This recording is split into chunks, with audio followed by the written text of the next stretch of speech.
studio called and asked if I would be interested in being involved with this picture. And ironically, I was reading his book. In fact, I was down to about the last 30 pages. And it was kind of ironic that they had called up and they said, we'd like to do this picture and we're doing this and would you consider it? And I said, yeah, let me finish the book and then call you back. So I finished the book and I called him back the next day and I said, yeah, I'm interested in the project.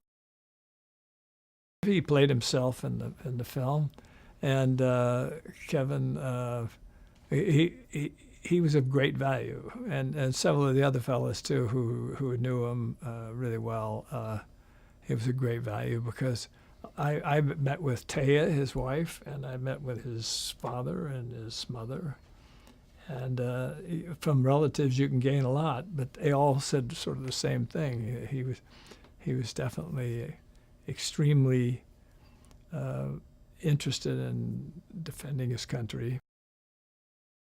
Bradley and I took a trip down to Texas and met with Taya, met the family and the kids. He has two adorable kids, and a wonderful father, mother. Everybody, it was very informative because we got an idea of the guy without actually seeing him. It was as his whole life and overview, and it was important for me to see them as far as casting the picture.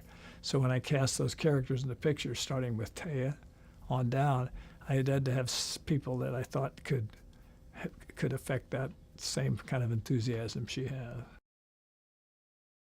Well, she's a very good actress. I've liked her in other things that I've seen along the way, but she came in and did a reading for us, and she was splendid. And there were several other people who did splendid readings too, but she had that sort of, she was the one that had Taya's personality down the best, I think.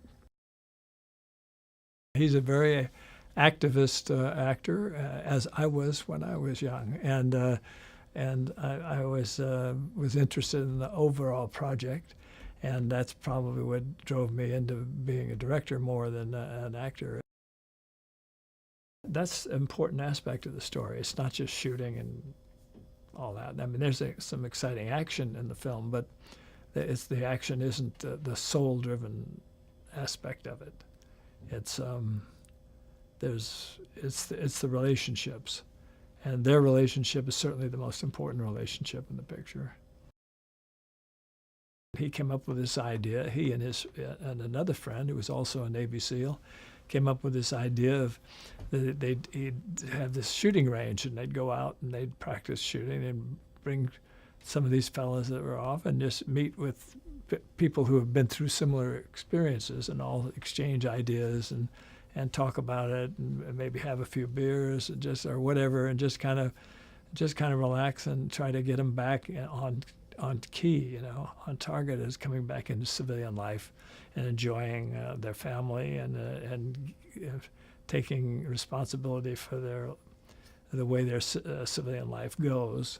And so he became obsessed with that.